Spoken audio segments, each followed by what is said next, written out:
The first time she heard the words, "You're not cleared for combat," Ava felt something twist in her chest. Part anger, part humiliation, and part disbelief. She had trained harder than most of the men in her unit. She had run through the desert heat, dragged sandbags twice her size, and shot cleaner than her commanding officer. But none of it mattered. "Protocol," they said. "You're still under observation after the shoulder injury." It was like being told she could watch the war but never touch it.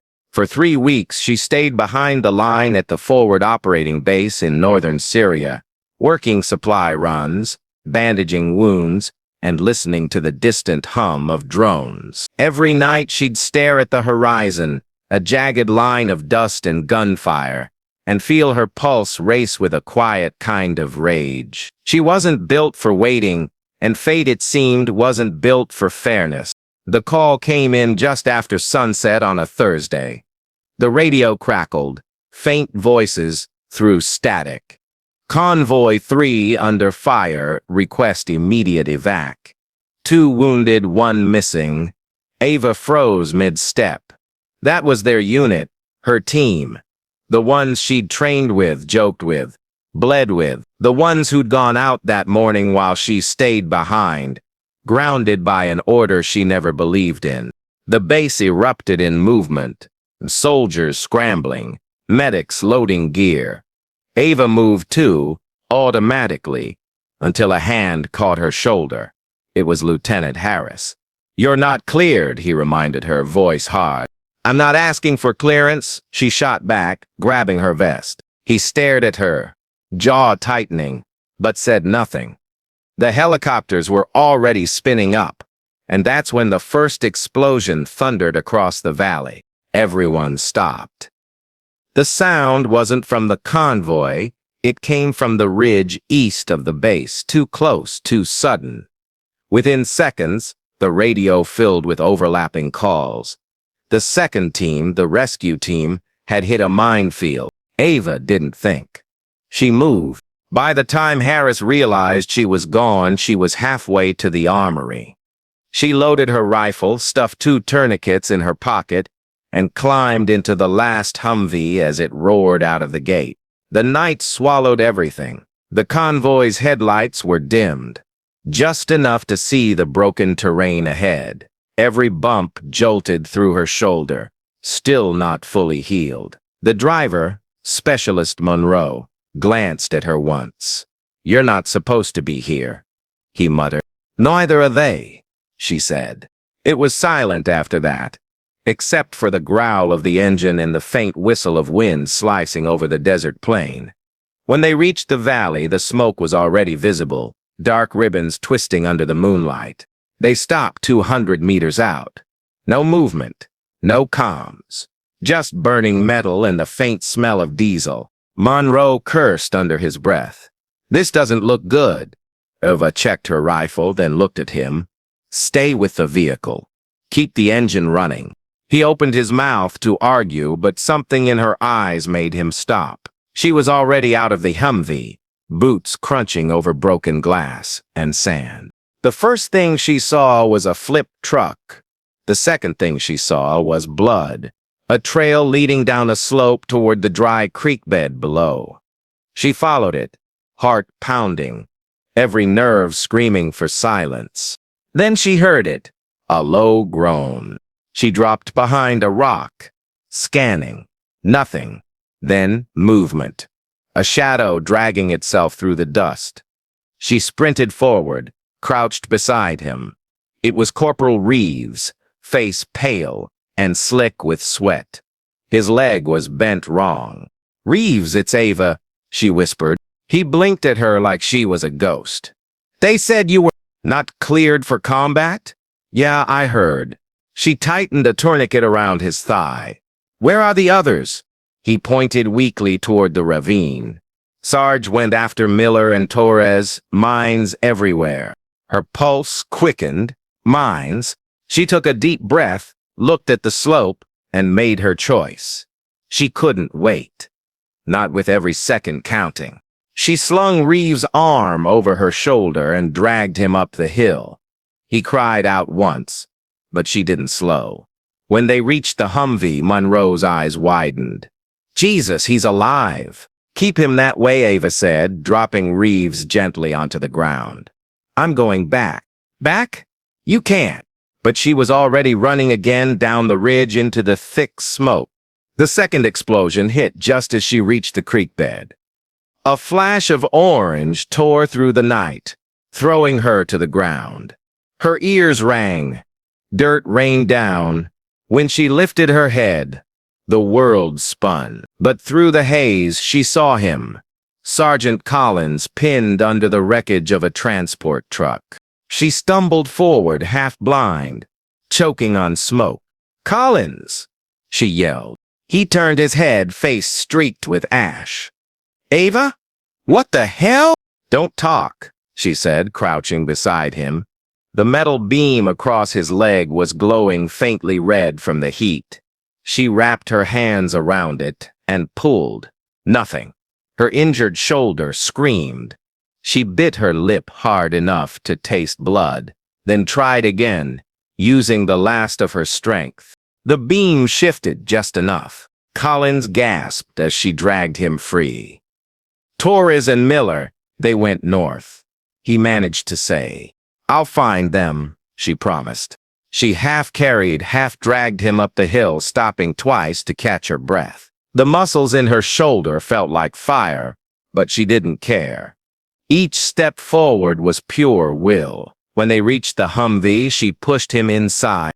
Monroe looked at her, eyes wide. "You're out of your mind." "Yeah," she said, "but they're still out there." She grabbed a flashlight, slung her rifle, and went back down. The air was quieter now. The fire had burned lower, the smoke drifting east.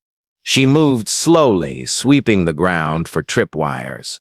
The silence was worse than the noise. Too heavy, too still. Then she heard something faint, a cough. She followed it past a half-buried tire through the remains of another vehicle. And there they were, Torres and Miller, trapped in a shallow pit, both injured but breathing. "Ava?" Miller croaked. "What the? How did you—" "Long story," she said, dropping into the pit. "Let's move." Torres's arm was bleeding badly. She wrapped it fast, then looped their arms around her shoulders. "Lean on me. Both of you." They tried to argue, but she didn't let them. "We don't have time," she hissed. "The area's unstable." Step by step, she hauled them up. Her legs trembled, lungs burning. The sound of metal cracking behind them made her push harder. The ground gave a faint tremor, another explosion waiting to happen. They reached the top of the ridge just as the first rays of dawn began to creep over the horizon. Smoke curled into the morning sky. Ava's arms were shaking so hard she could barely keep her grip. When they reached the Humvee, Monroe jumped out to help. He froze when he saw all three of them alive. Ava dropped to her knees, panting, sweat streaking her face. Her shoulder throbbed like it might tear open again. But she smiled, tired, disbelieving, proud. Then, from somewhere behind them came a sound, faint, almost hidden under the wind. A click. The kind of sound that freezes the world.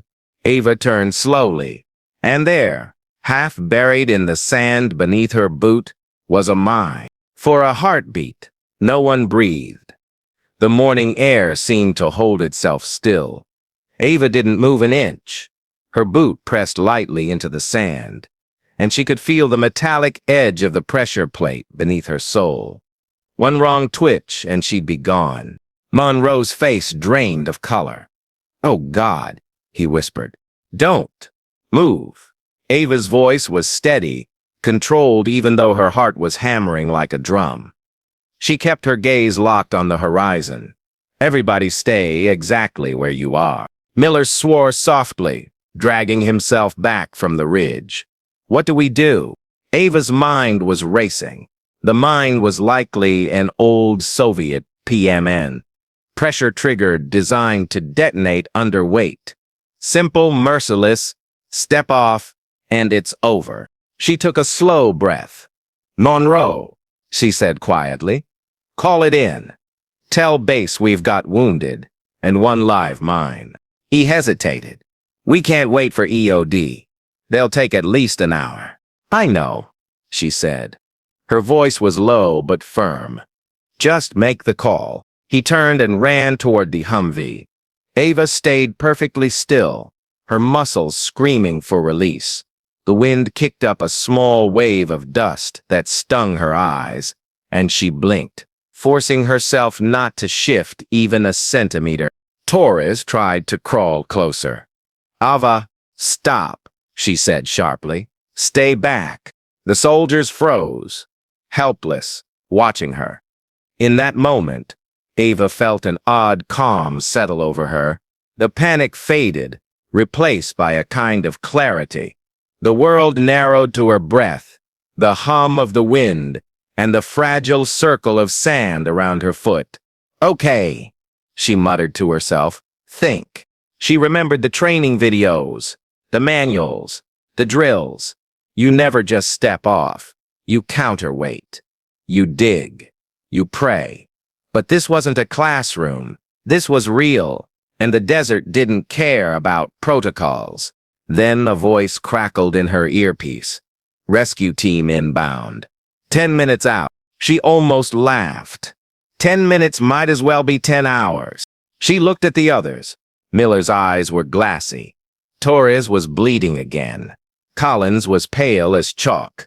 They needed to get out now. Ava clenched her jaw.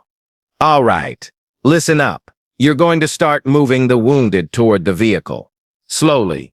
Stay low. Don't come near me. Miller shook his head violently. We're not leaving you. That's an order, she snapped. Her voice cracked like a whip. Move. They hesitated, but something in her tone made them obey. One by one, they started dragging themselves toward the Humvee, limping, crawling, clutching each other. Ava watched until they were far enough, then turned her eyes back down. She crouched slightly, careful not to shift her weight. Sweat trickled down her neck. She slipped her hand into her pocket and pulled out a small combat knife, standard issue. Her fingers trembled. She started to dig. Grain by grain, she moved the sand away from her boot. The knife's edge hit metal. Her breath caught. She brushed it away with 2 fingers, careful not to add pressure. The mine was old, rusted, half buried. A pressure plate, yes, but she could see part of the fuse housing underneath. If she could wedge something firm under it before lifting her foot. A rumble in the distance made her freeze. The rescue chopper. The vibration trembled through the ground. Too much. Too close. Turn that bird around, she shouted into the radio. You'll set it off.